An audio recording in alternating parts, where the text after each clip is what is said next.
Ninth class in Geography Chapter 2, your next topic is the Northern Plain. The Northern Plain has been formed by the interplay of the three major river systems, namely Indus, Ganga and Brahmaputra.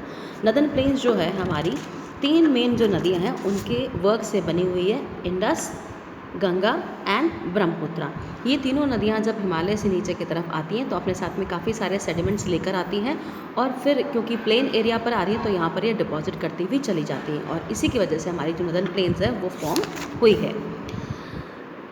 Then along with their tributaries, इनके साथ में बहुत छोटी छोटी नदियाँ और भी आती हैं साथ में। This plain is formed of alluvial soil, क्योंकि ये सेडिमेंट से बनी हुई है तो ये एलुवियल सॉइल से, और एलुवियल सॉइल जो है सबसे फर्टाइल सॉइल है। The deposition of alluvium in a vast basin lying at the foothills of Himalaya over millions of years form this fertile plain. It spreads over an area of 7 lakh square kilometer. इसका जो total area है वो है 7 lakh square kilometer. The plain being about 2400 kilometer long. अब क्योंकि हिमालय के साथ साथ है, हिमालय के भी हमने देखी थी लेंथ जो थी वो 2400 किलोमीटर थी, तो उसी तरह से इसकी भी जो लेंथ है वो 2400 किलोमीटर्स है एंड 240 to 320 किलोमीटर ब्रॉड, और 240 से 320 किलोमीटर इसकी चौड़ाई है। तो अगर आप कहीं देखेंगे तो कहीं 240 है, कहीं 320 है, तो इस तरह की चौड़ाई इसकी अलग अलग है जैसे हिमालय की, उसी तरह से।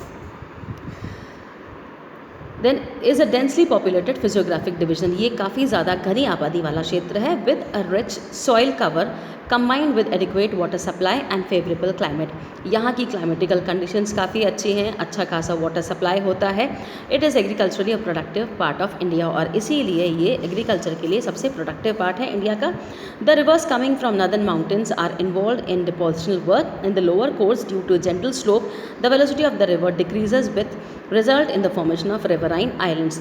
जब पहाड़ों से नदियाँ नीचे की तरफ आती हैं तो ऊपर काफ़ी ढलान से आती है, इसलिए जल्दी जल्दी बहकर आती है। जैसे जैसे ढलान कम होती जाती है वो अपने साथ लाए सेडिमेंट्स को डिपॉजिट करती हुई चली जाती है, और इस तरह से बीच बीच में काफ़ी सारे आइलैंड्स बन जाते हैं। क्योंकि ये आइलैंड्स नदियों से बने हुए हैं इसलिए इनको रिवराइन आइलैंड कहा जाता है।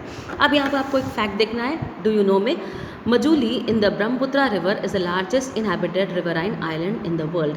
मजूली आइलैंड जो कि रिवराइन आइलैंड है, ब्रह्मपुत्रा रिवर में बना हुआ है, ये दुनिया का सबसे बड़ा इनहैबिटेड रिवराइन आइलैंड है। The reverse in their lower course split into numerous channels. जब रिवर्स नीचे की तरफ आती है, सपोज़ ये नदी पहाड़ से नीचे की तरफ आ रही है, अब काफ़ी अप्स एंड डाउन्स हैं, तो जहाँ इसको मौका मिलेगा उधर ये डिवाइड होती चली जाएगी, उधर की तरफ ही घूम जाएगी। कोई पत्थर है तो उधर से अपना चैनल चेंज कर लेगी, तो इस तरह से काफ़ी सारे चैनल्स वो बनाती जाती है और इनको कहा जाता है डिस्ट्रीब्यूटरी। एक रिवर है, छोटी रिवर, उसको पानी दे रही है, इधर से भी आ रही है, तो ये पानी दे रही है तो ये कहलाएगी ट्रिब्यूटरी। अब ये रिवर आगे जाके डिवाइड हो जाती है, क्योंकि ये पानी डिस्ट्रीब्यूट कर रही है तो ये कहलाएंगी डिस्ट्रीब्यूटरीज। तो इसी तरह से ये बड़ी नदियाँ आगे चल के बहुत सारी डिस्ट्रीब्यूटरीज में कन्वर्ट हो जाती है। The northern plain is broadly divided into 3 sections. अब जैसे हिमालय को हमने डिवाइड करा था, उसी तरह नदर्न प्लेन्स भी हमारे 3 ब्रॉड सेक्शंस में डिवाइडेड है। The western part of northern plain is referred to as Punjab plain. जो वेस्टर्न पार्ट है नदर्न प्लेन्स का, इधर वाला पार्ट है वो आपका पंजाब प्लेन कहलाता है, form by the Indus and it's tributary, जो कि इंडस और इसकी ट्रिब्यूटरीज यानी उसकी सहयोगी नदियों से बना हुआ है। The largest part of this plain lies in Pakistan, और इस पंजाब प्लेन का काफ़ी सारा पार्ट, सबसे ज़्यादा पार्ट जो है वो पाकिस्तान की तरफ है, क्योंकि इंडस रिवर हम देखेंगे तो पाकिस्तान में ज़्यादा है। The Indus and it's tributaries the Jhelum, the Chenab, the Ravi, the Beas and the Sutlej originate in the Himalaya. ये सारी नदियाँ, इंडस और इसकी ट्रिब्यूटरीज सब हिमालय से निकलती है। अगर आप मैप में देखेंगे तो आपको क्लियर हो जाएगा। यहाँ पर इंडस रिवर है, उसके बाद झेलम, रावी, सतलज, ये सब नदियाँ हिमालय से निकल रही हैं और आगे मिलकर ये ब्रॉड इंडस बनाती है, और इसका इंडस का मेजर पार्ट जो है वो पाकिस्तान की तरफ है। तो पंजाब प्लेन का ज़्यादातर पार्ट हमें पाकिस्तान की तरफ दिखेगा। This section of the plain is dominated by the doabs. अब ये जो एरिया जिसके हम पंजाब प्लेन की बात कर रहे हैं, इसमें दोआब्स काफ़ी सारे हैं। अब दोआब क्या होता है? Doab is made up of 2 words. Doab 2 word से मिलकर बना हुआ है, डू एंड आब। डू का मतलब दो, टू, आब का मतलब पानी, यानी 2 नदियों का पानी, उससे जो एरिया बना हुआ है। Similarly Punjab is also made up of 2 words. उसी तरह से पंजाब 2 वर्ड से बना हुआ है, पंज एंड आब। तो पंज यानी 5, आब यानी वाटर, यानी 5 नदियों से बना हुआ। The Ganga plain extends between Ghaghara and Teesta river. उसके बाद सेकंड पार्ट जो है नदर्न प्लेन्स का वो है गंगा प्लेन, जो कि घाघर और टिस्टा रिवर के बीच वाला पार्ट है।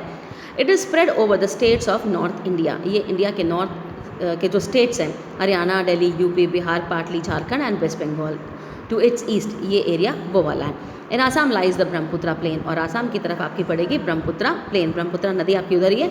The northern plains are generally described as flat land with no variations in its relief. ये फ्लैट लेवल लैंड है, इसमें रिलीफ फीचर्स में ज़्यादा वेरिएशन आपको नहीं मिलेंगे। एक्चुअली हमें ऐसा ही लगता है, but actually it is not true. These vast plains also have diverse relief features, इनमें भी आपको रिलीफ फीचर्स मिलेंगे जो थोड़े थोड़े अप्स एंड डाउन्स वाले हैं। कुछ पहाड़ियाँ भी हैं, लेकिन हाँ इतने वेरिएशन नहीं है जितने माउंटेन्स और प्लाटोज वगैरह में देखने को मिलते हैं। According to the variations in relief features, the northern plains can be divided into 4 regions.